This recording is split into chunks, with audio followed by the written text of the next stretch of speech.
This is not just a story about a family dispute. It's a war for a soul. The battlefield is a beautiful beach house, built from the ashes of widowhood and the sweat of a lifetime. The combatants, a mother who sacrificed everything, and the son who betrayed her for the woman he loves. When Eleanor Crawford arrives at her sanctuary for a quiet weekend, she finds it occupied by her daughter-in-law's family, who treat her not as the owner, but as an unwanted guest. The humiliation is public, calculated, and brutal. But in shattering her peace, they have awakened a formidable enemy, a woman with nothing left to lose, and a lifetime of resilience to fuel her fight. This is the story of a quiet woman's roar.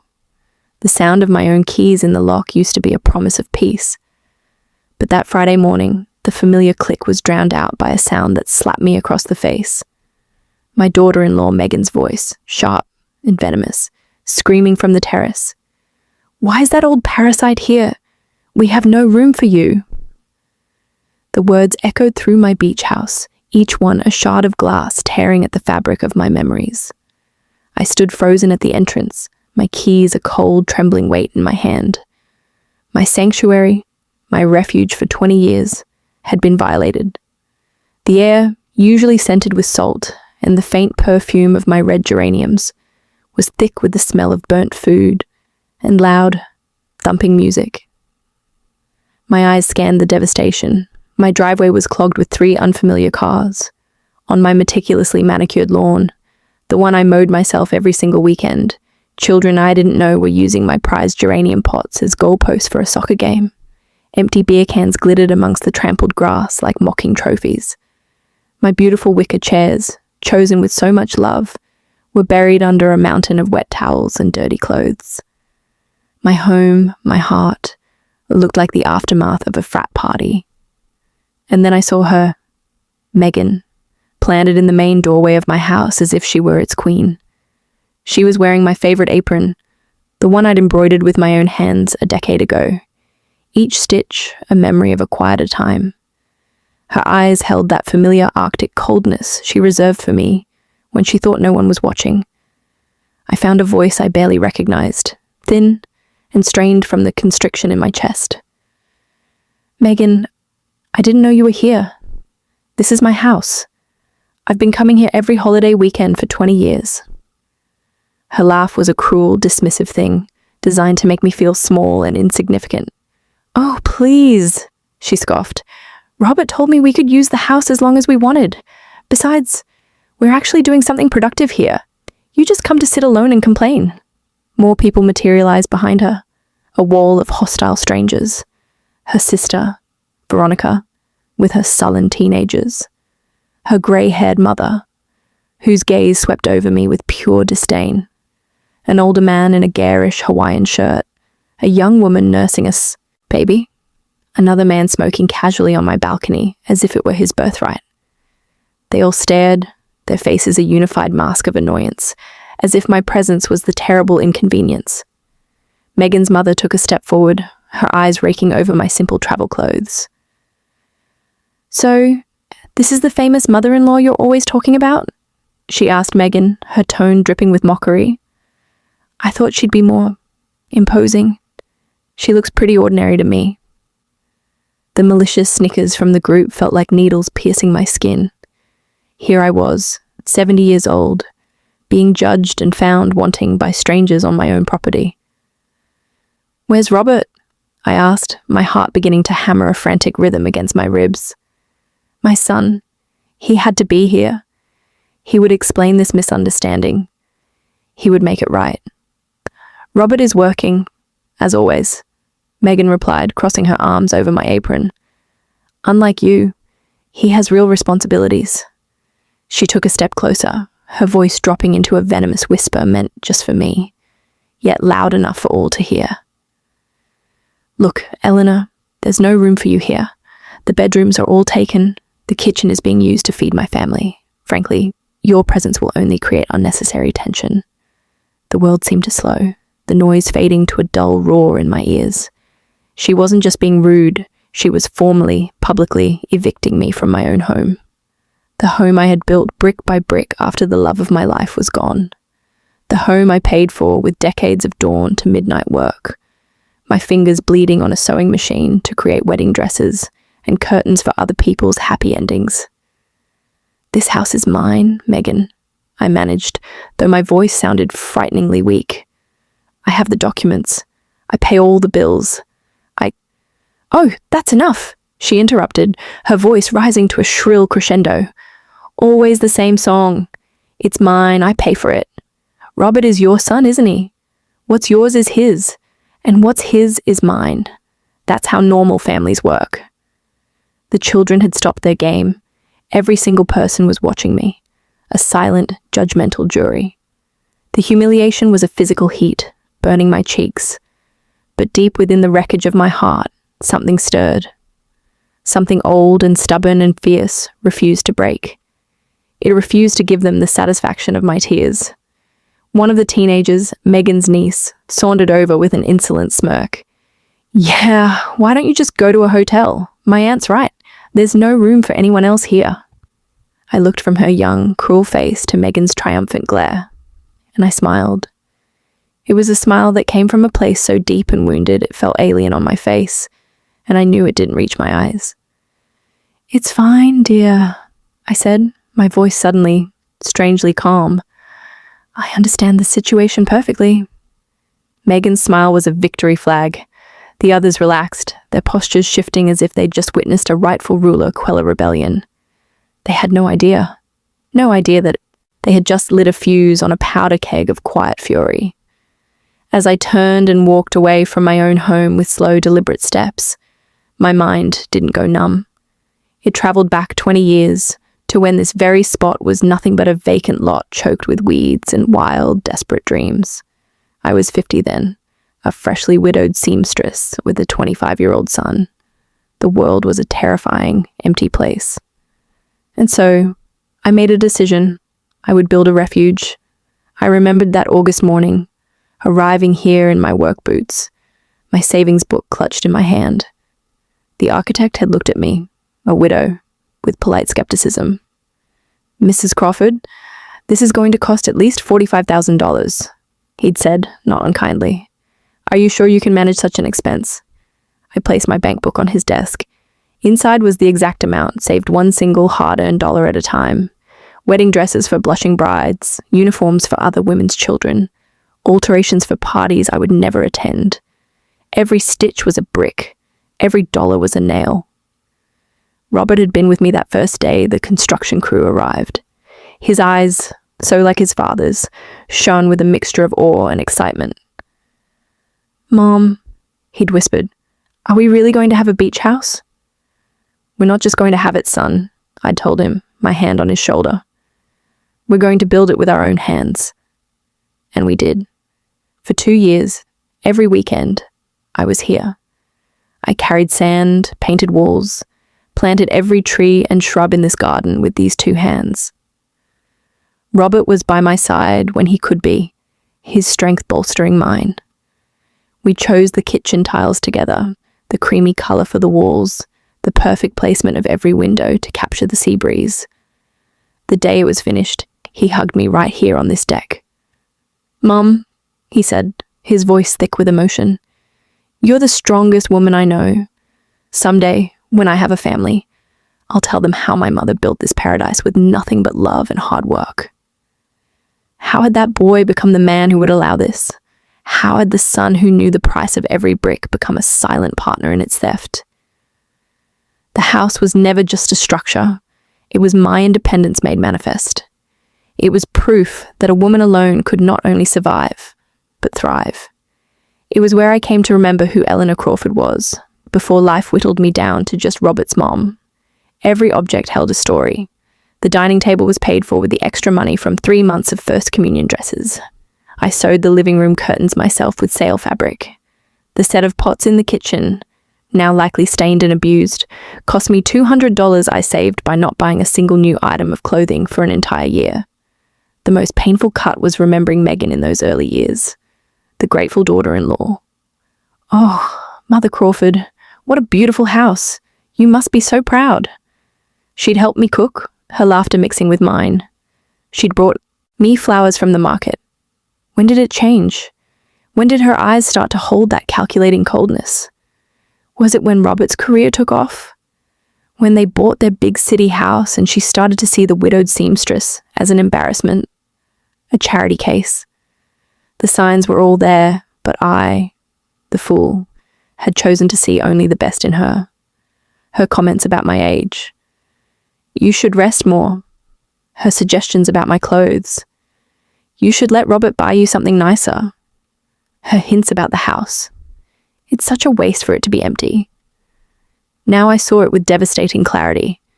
This wasn't a spontaneous family gathering. This was a calculated hostile takeover, designed to humiliate, designed to claim. As I reached my car, a feeling I hadn't known in decades uncoiled in my stomach. It wasn't hot, blind rage. It was something far more dangerous. A cold, pure, and intelligent fury. It was the rage of a woman who had survived poverty, grief, and a lifetime of hard work. Megan had made a fatal error. She had mistaken my kindness for weakness. She thought Eleanor Crawford was a harmless old woman who would fade quietly into the night. She had no idea she was dealing with a woman who had built an empire $1 at a time. But the deepest, most paralyzing pain wasn't from Megan's betrayal. It was from Robert's silence. My son, the boy I had nursed through fevers, cheered through graduations, the man who had promised to always be my protector, had allowed his wife to treat me like garbage on the very soil I had sanctified with my sweat and tears. I started the car. The engine purred to life, a sound of escape, but also a sound of beginning. I would find a hotel for the night, a temporary shelter. But it would be very temporary.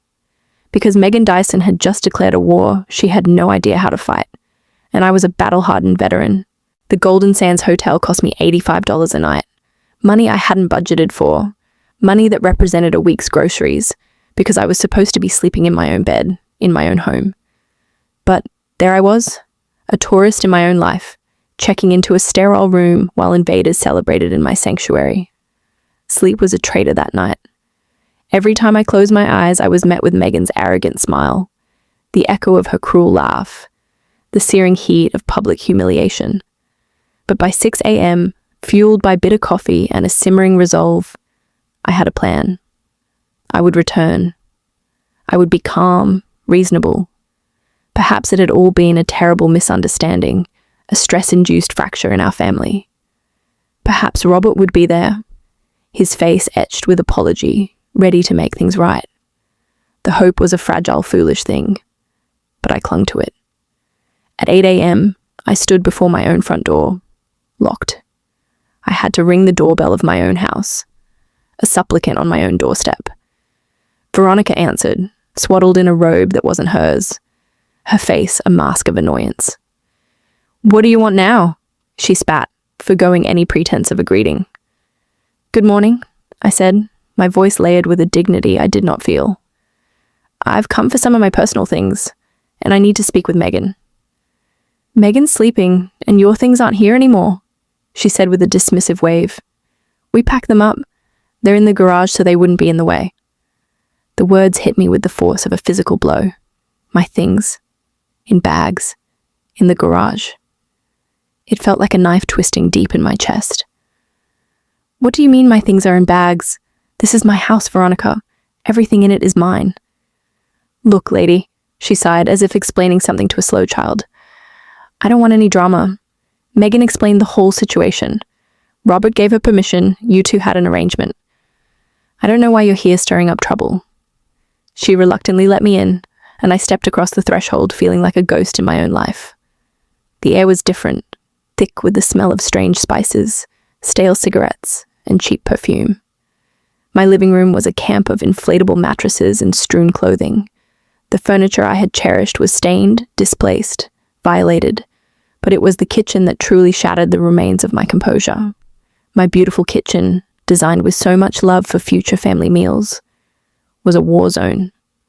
The stove was caked with burnt grease, the sink overflowed with foul-smelling dishes, and my best copper-bottom pots, purchased with a year's worth of saved coupons, were ruined, their surfaces scarred and blackened. Where are my china plates? I asked, my voice trembling as I gestured to the empty cabinet. Veronica shrugged. Oh, a few of those broke. The kids were playing. You know how it is. Megan said they were old anyway. Old anyway. My china, collected piece by precious piece over a decade, each one a small treasure I used only for the most special occasions. Broken, discarded, as if they were worthless. I moved toward the stairs, my legs heavy. I needed the solace of my bedroom, my ultimate sanctuary. The door was ajar, and inside I found Megan's mother, already dressed, casually arranging her clothes in my closet as if she owned it. Excuse me, I said, the words tight in my throat. This is my room. She turned, a condescending smile on her face. Oh, darling, Megan explained everything. Don't you worry your little head. I'm taking very good care of things. She gestured to a pile of lumpy black trash bags in the corner. See? I even packed your clothes nice and neat so they wouldn't get wrinkled. I stared, horrified, as two strange children slumbered in my bed, their limbs splayed across my linen sheets. My favorite silk pillows were on the floor, trampled and stained.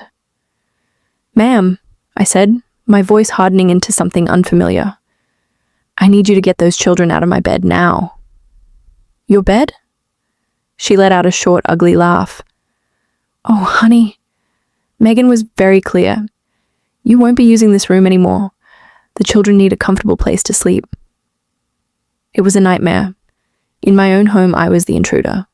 My 30 years of sacrifice, my rights, my very identity, were being systematically erased, treated as the inconvenient whims of a senile old woman. I descended the stairs, my body trembling with a cold, clean rage. I found Megan on the terrace, holding one of my favorite mugs, wrapped in my housecoat, holding court on her phone. Yes, Mom, it's just perfect here. No, don't worry, I've handled everything. The mother-in-law, well, she finally understands how things are going to be. She was laughing. My devastation was her punchline. When she saw me, her smile vanished, replaced by pure irritation. You, again? I thought we established there's no room for you here. Megan, we need to talk. This house is legally, unequivocally mine. I hold the deed. I pay the taxes. Robert has no right to give you permission for something that does not belong to him. Don't start with your legal nonsense, she snapped, rolling her eyes. Robert is your son. Children inherit. It's the natural order of things.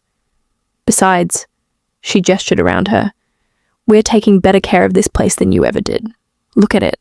Full of life. Full of family. It's happy. Happy? The word was ash in my mouth. You've trashed my kitchen. You've broken my heirlooms. You've bagged my life like garbage.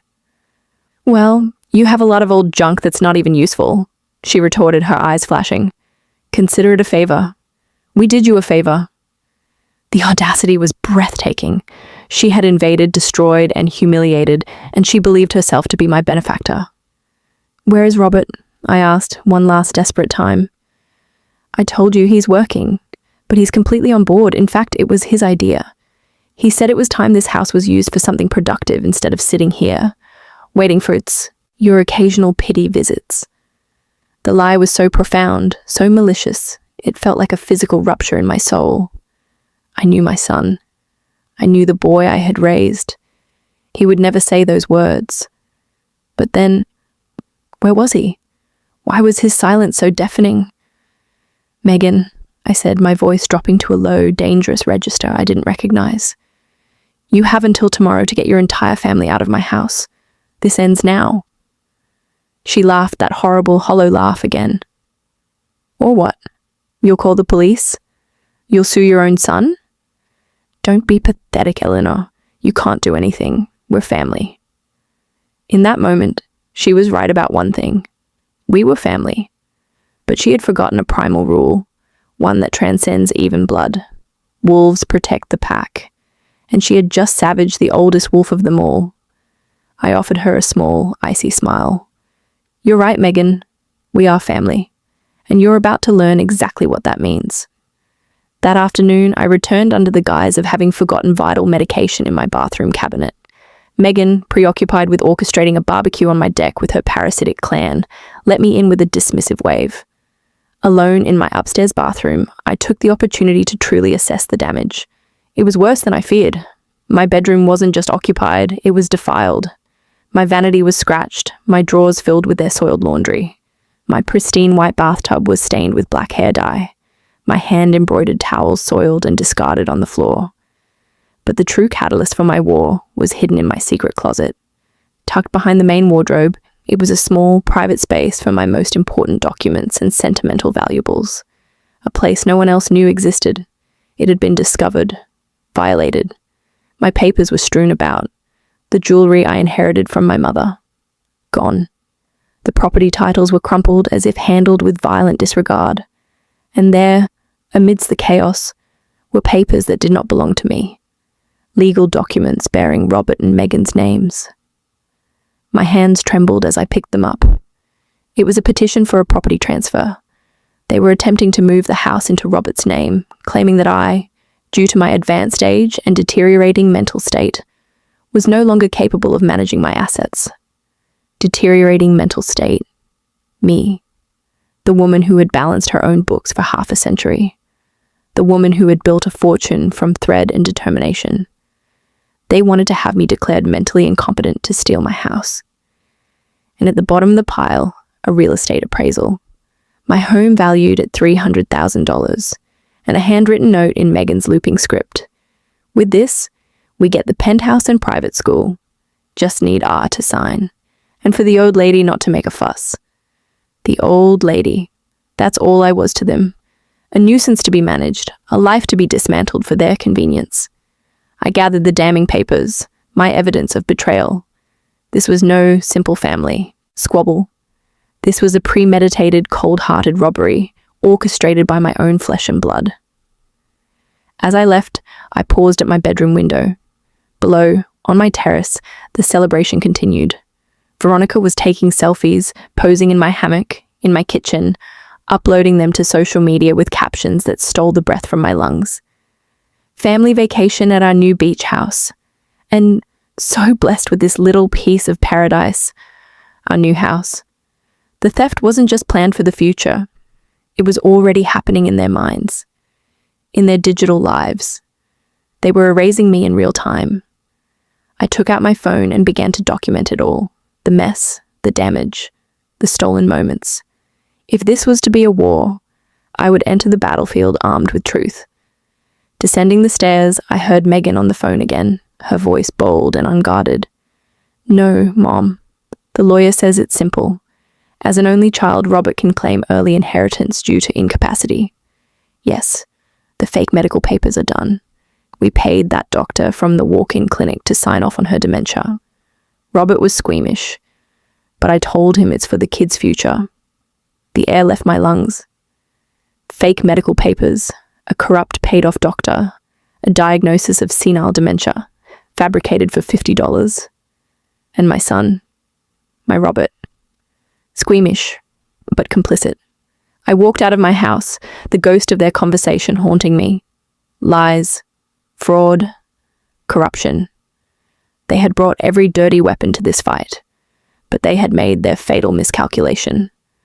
They saw a vulnerable old woman. They never saw the seasoned general staring back at them. I drove away from my house that day, not with a broken heart, but with a crystal-clear mission. The grief was still there, a raw, open wound, but it was now encased in a shell of cold, hardened resolve. They wanted a war fought with lies and legal trickery. Very well. They would soon learn that Eleanor Crawford knew a thing or two about fighting for what was hers. My first stop was the one place they would never expect me to go with such purpose, the bank. For 20 years, even after the mortgage was paid, I had maintained my ritual. Every month, $300 from my pension and my sewing income was transferred into a savings account. It was a discipline born from poverty, a promise to my younger self that I would never be left vulnerable again. Alex Peterson, my bank manager for 15 years, greeted me with his usual professional warmth. Eleanor, what can I help you with today? I need the full balance of all my accounts, Alex, and I need to discuss a rather delicate legal matter. When he turned the screen toward me, I allowed myself a small, grim smile. The numbers glowed with a righteous truth.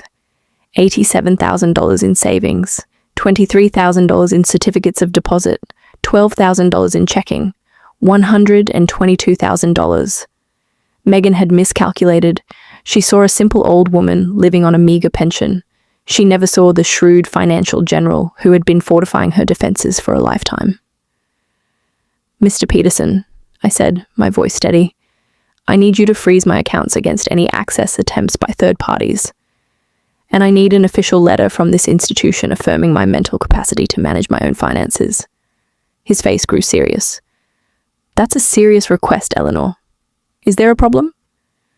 "My family is attempting to have me declared mentally incompetent to seize my assets." He didn't hesitate. "I know just the person you need to see." He scribbled a name and number on a card. "Thomas Gallagher. He's the best in the state for elder law and asset fraud. Tell him I sent you." I left the bank not with the comfort of money, but with the power of a plan. My next call was to Thomas Gallagher's office from the bank's parking lot. His secretary offered me an appointment for that same afternoon. I accepted, the word urgent feeling like an understatement. The hours until 4 p.m. were spent in a war room of my own making, my hotel room. I organized the evidence with the precision of a trial lawyer, the fraudulent property transfer papers, the photos of the destruction, the list of stolen jewelry, the screenshots of Veronica's new beach house social media posts. I was no longer a victim. I was a prosecutor building her case. Thomas Gallagher's office was all dark wood and quiet confidence. He was a man in his 60s with sharp, intelligent eyes that missed nothing. "Mrs. Crawford," he began, steepling his fingers, "tell me everything. Leave nothing out." And so I did. I laid out the entire sordid story. The invasion, the humiliation, the fake medical report, the stolen jewels, the gut-wrenching betrayal of my son. He listened, took meticulous notes, and asked piercing questions that showed his expertise. When I finished, he leaned back. "Your case is solid, very solid. We have trespassing, theft, document forgery, attempted asset fraud, and likely medical corruption. Your family, frankly, stepped in it." "What can we do?" I asked, my voice steady. "First, an immediate eviction lawsuit for illegal trespassing. Second, a police report for the stolen jewelry. Third, we report the falsified medical documents to the medical board and the district attorney. And fourth, we get a restraining order to prevent them from further using your name fraudulently." "And the cost?" "My retainer is $5,000. Can you manage that?" "I can write the check today." A genuine smile touched his lips. "I appreciate clients who take their defense seriously. They thought you were a defenseless old woman. They were profoundly mistaken." "One more thing, counselor," I said, leaning forward. "I want this to be public. I want their friends, their neighbors, to know what they did.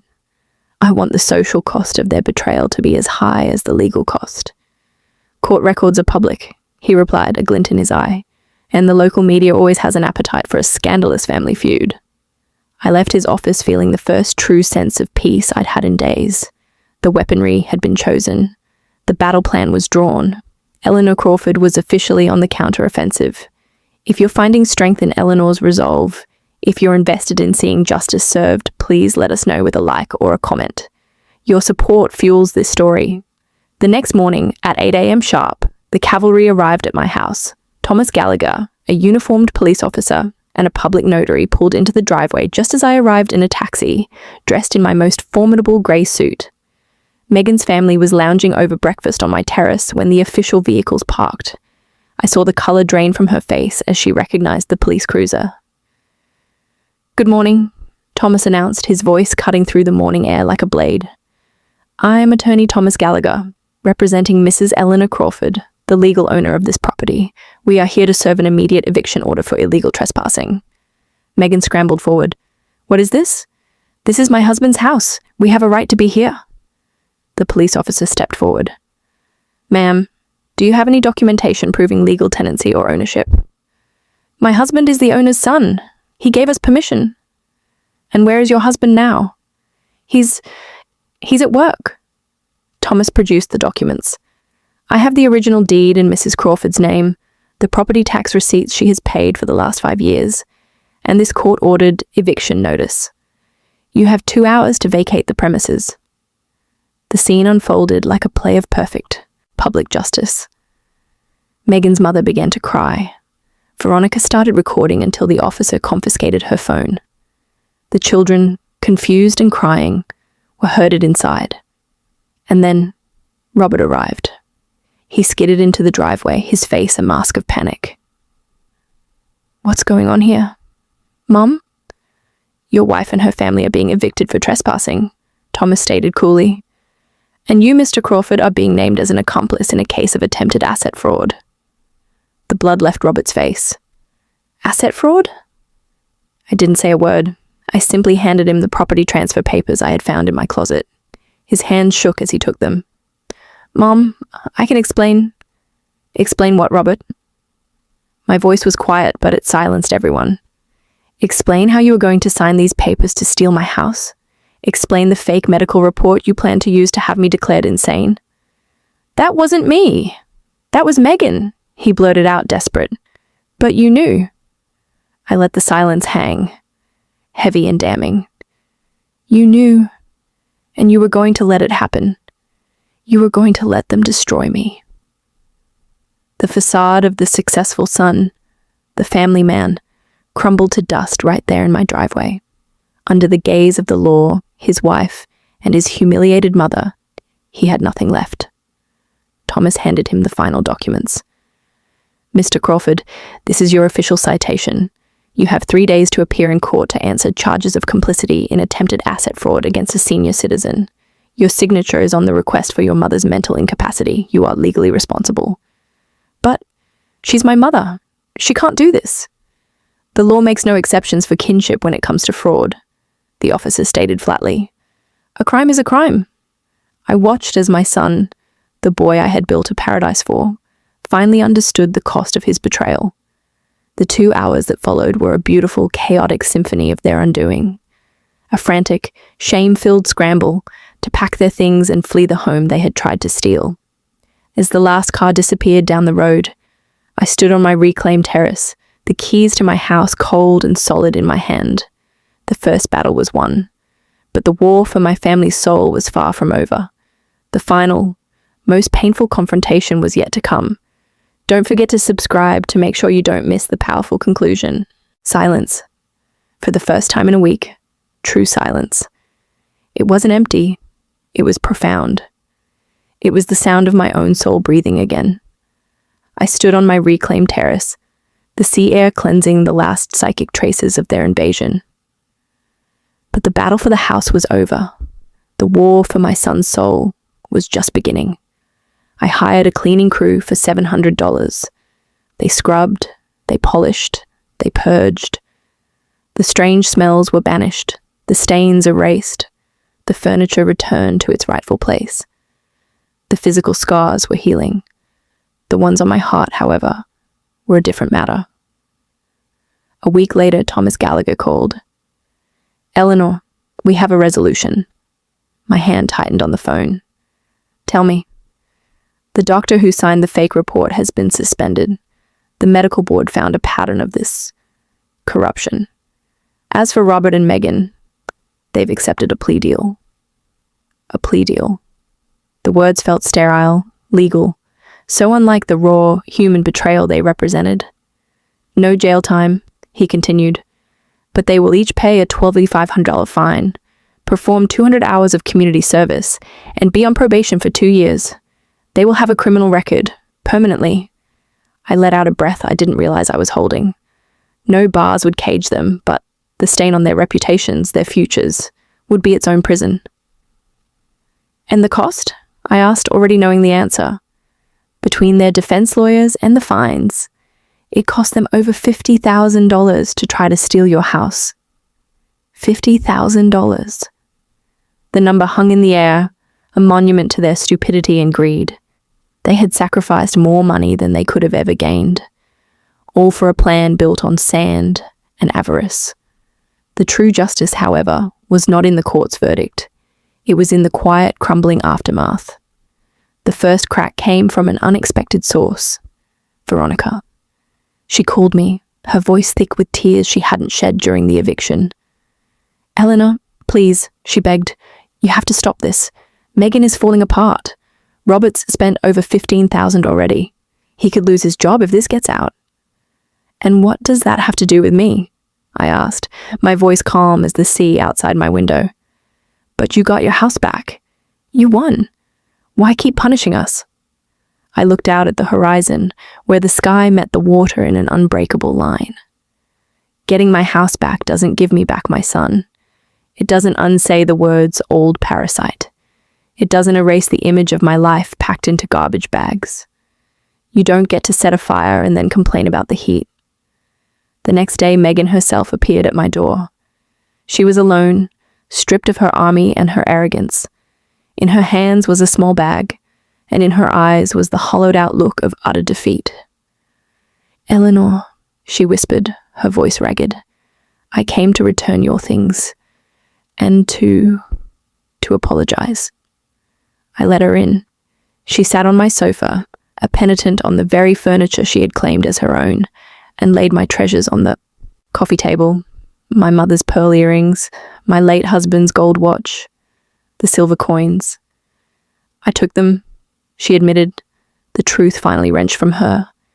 I was going to sell them. We have so many debts. Robert made some bad investments. We're drowning.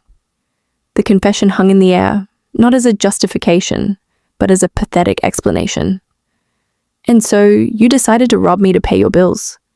"It wasn't like that," she cried, the tears starting in earnest now. "I was desperate. I thought you didn't need all of this. I thought we were family." "Families," I said, my voice dangerously soft, "do not fake dementia reports. They do not plot and conspire. They ask for help." "What do you want from me?" she sobbed, collapsing in on herself. "What will it take for you to drop the lawsuits?" I looked at this broken woman who had tried to break me. "I want Robert to come here. Himself. I want him to look me in the eye and admit what he did. Not to you, not through a lawyer. To me." She shook her head, a fresh wave of despair washing over her. "He won't. He's too proud. He says you're not his mother anymore." The words, though expected, landed with the force of a physical blow. You're not his mother anymore. A lifetime of love, sacrifice, and memory, severed by his pride. "Then there is nothing left to say," I replied, my heart turning to stone in my chest. After she left, I did not cry. I sat in the deepening twilight and took stock of the ruins. I had lost my son. That was the final, unchangeable casualty of this war. But in his place, I had found something I thought age had stolen from me, my unyielding self. Eleanor Crawford was not just a mother. She was a force. I changed my will. The house, my life's work, would not go to Robert. It would be sold upon my passing, and the proceeds would fund scholarships for single mothers learning a trade. Let my legacy be a lift for another woman, not a reward for betrayal. 6 months later, a letter arrived. No phone call, no visit. A letter, the tool of a coward. Robert's handwriting, once a source of such pride, now looked alien on the envelope. "Mom, I hope you're well. The kids ask about you. Megan and I have learned our lesson. Maybe someday we can be a family again." I read it once, then I folded it neatly, placed it back in its envelope, and slid it into a drawer. I did not reply. True families are built on a foundation of respect, not just blood. He had chosen to shatter that foundation. I would not help him sweep up the pieces. This story was about more than a house. It was about dignity. If Eleanor's strength resonated with you, please let us know by leaving a comment below. Your thoughts give her victory a voice. I live in my beach house now, truly alone, but never lonely. The silence is my companion. The sea, my confidant. I am at peace. They live with debt, a criminal record, and the social shame that follows those who betray their own. The waves continue their eternal rhythm, crashing and receding, washing the shore clean. They remind me that some scars are meant to be weathered, not hidden. And as I watch the sunset paint the sky in hues of fire and gold, I know one thing for certain.